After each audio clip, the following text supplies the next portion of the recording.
It's Adam and Duncan's Saturday service! Oh yeah! So we're going to do a podcast today about things. We did do a podcast last week, and somebody basically said, like, no one's going to take this seriously. It's not very good because essentially you're basically straight white middle class boys, like with nothing real to say. Like essentially, people want to hear like celebrities or what gangsters are doing, or people in third world countries, or like ISIS. Imagine ISIS like doing a podcast. Imagine. Well, I think they probably do, but it's probably only listened to extremists and other terrorists. Maybe we could pretend. Maybe I could pretend to be like from Islamic State, and then you could be. Who can you be? God. No. We try not to cross the line where we pretend to be terrorists. No. That's a negative. But I think in this one we need to. I think we should just examine. Are we white, straight, middle class boys? And if so, if we are those things. Why would anyone listen to what we've got to say? So let's just sort of examine the, pick it apart. The elephant in the room, which is, well, let's start off. Would you classify yourself as white? Yeah, I would. Although I don't actually look very stereotypically English. It's been pointed out quite a few times. And we had this. We both had those ancestry DNA tests, haven't we? I expected you to have more Nordic, because you sort of look kind of like... I was disappointed. I was really disappointed. I thought it was a lie to start with. I thought, they've plucked out thin air. They've just plucked it. Well, they know where I live because I had to send them all that sort of stuff. So they've just gone, that's where he lives, so that's probably, let's Google him. Which is what the most stereotypically white middle class suburb of Swindon, Purton. Yeah. Which is a village, not a suburb, but essentially it's becoming that. I'm definitely just 100% like white, mighty English, white. Mighty white. And mine came back as probably more interesting than that, but I expected to have like Spanish or something like that, but it came back with like maybe French or Italian blood, and then mainly like Viking and Russian. Egyptian, I suppose. Which is why I thought maybe. So yeah, actually, I'm probably not that white, but I'm definitely middle class. But this is the thing. We're going to class and stuff, right? Well, so we don't. No. I think the DNA stuff. No one really cares about waffling. We've got white skin or not. It's bollocks. But we are definitely white. Are, okay, yeah. That's right. So that is correct. So okay. So I think that's straight. I think that's where we need to go to next. Are we? Okay. Are we both straight? Straight away. The telltale signs. I'm married to a woman, so you would say immediately straight, and you have a child and an ex-wife.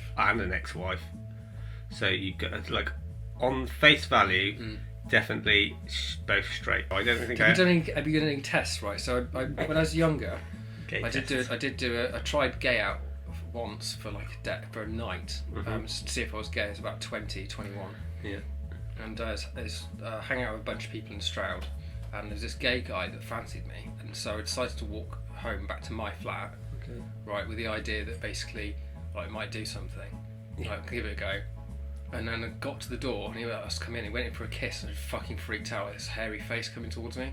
Hairy? It's not just hair. It's just just this male head coming towards me. Just fucking. It just dawned me what am I doing? And he got really offended. Obviously. Would you have? Anyway, he got really offended, and because I basically led him on just for my own narcissistic kind of agenda. Just wanted to sit down. Yeah, and he got really never spoke to me ever again, which is fair enough, really. I did apologise to him. I think if you ordered lots of sushi in a restaurant and it turned up and the chef presented it to you and you immediately tasted literally looked at it and went, do you know what? No, I don't like sushi. I know I didn't like sushi when I came into the restaurant, and I just wanted to make sure that I didn't like it, and I wanted it to be presented in front of me, and now you've gone to the effort and now I don't want it. Put it in the bin, please. I think he's within his rights to be cross in that situation. He never speaks to you again.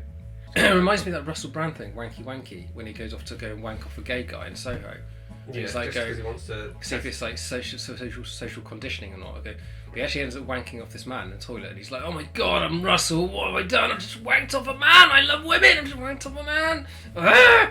So basically, he did it and took it to the nth degree. He took it to its natural conclusion. Just basically wanted to really check that wasn't something that that he wanted to progress with. What was your first inkling that you were straight though? Oh, he's quite like crushes when you're younger. Yeah, so like the first time you see like you go like you're intrigued by the female form. So basically, I remember playing Mummies and Daddies with a girl called Emma Cabbage. I don't know if her name was Emma Cabbage though. God, I don't think we should use people's names. Yeah, well, okay, let's call her Emma Cabbage. Let's call her Emma I was like Cabbage. 8 years old, so basically that happened. So like, she was a girl, I was about 8, and you just sort of showed each other's bits and stuff. I think. Why? And then That's interesting. Why would you call it Mummies and Daddies and then immediately? That's the natural conclusion to that game is what do mummies and daddies do? Well, they show each other's their genitalia. Did you do quite a lot of squabbling first? That would have been quite. Oh, did we get married? Did we get married? Did you get married? And then they go getting really cross with each other. Did you start drinking just a bit too much? Yeah. And then eventually showed each other and go like, oh yeah, now we've progressed to that. Why did you wee on the seat again? Exactly, yeah. That'd be. I think that's like. I don't know. I don't think Mummies and Daddies is an appropriate name for the game. I think it should just be called. Perverts at 8. Perverts at 8. Yeah, just perverts. So that happened. So that was a girl. And then I fancied Jessica Rabbit from Who Framed Roger Rabbit. She's like really feminine cartoon. She's a very feminine cartoon. I remember people that I remember thinking, crikey, that's interesting. There was a sitcom called Hello Hello. Yeah. And there's a French maid in it, and she used to go like, oh, René. Oh, I've heard of this thing. I liked her because she was like French maid. She was a French maid, yeah. So it's sort of like she was meant to be like she was like dressed. That's a bit kinky for a kid though. Like, where do you get these sensibilities from when like you're 8 or 9 or something? I think they're just like you've seen ingrained. Well, I think she was dressed in it. She was dressed provocatively, so she probably had a shorter skirt than any of the others on. I suppose so. Basically, how do you know what is it? How do you know that you like legs? How do you know that's how do you know that that's like your cup of tea? Right. So basically, it's like you know how it's ingrained in humans to have a fear of snakes and spiders because like most snakes and spiders are poisonous. So it's actually ingrained in children, like from a baby, to be petrified of a fucking snake. I thought the only things you would that you were afraid of when you're born is like falling and when the dark. Yeah, but that once again, because the dark, you don't know what's around the corner, you can't see. Yeah. So snakes and spiders, you are innate, so you have to basically override it. You know when people go, get that spider out of the house, you know it's like, right, this spider can't hurt me. It's a big fucking hairy one, and you're like, I don't really want it running over you. You would have thought if I was gay, and vice versa, we wouldn't have been like going for the French maid, or for Jessica Rabbit, we'd have been going for like, I don't like, Jeff Capes. Jeff Capes, yeah. Jeff Capes. I would imagine that most. If you don't know, Jeff Capes was the strongest man in the world. Like he's a big bear, wasn't he? Yeah, but would that would have been the he was a superstar, wasn't he? He was like just big. I don't know that he was like. Wasn't there a song about it? Like when the going gets tough, the tough gets going. When the going gets tough, the gets rough. I think it was the tough get rough. That's a big way, isn't it? But I think that was Jeff Capes. Jeff Capes wasn't gay. I think that's like. No, he wasn't. But like, it's basically if I was a 9-year-old and I was gay, let's stereotype this. Oh God! If I was a 9-year-old and I was gay, who would I fancy? Jeff Capes. Yeah. I think I can't help but think. This is really bad. I can't help but think maybe that's just the first we're man. We're so white middle class of us. Our stereotypes are horrendous. So yes, we are white, we are straight. We are probably going to prove in a couple of seconds that we're Are we middle class? Are we middle class? Middle class. I think look at what our parents did. I think that you grew up like your dad's in the RAF. Did people salute you as they went past the RAF? Did you ever see anyone salute your dad? Is that the sort of thing that happens? Yeah. Really?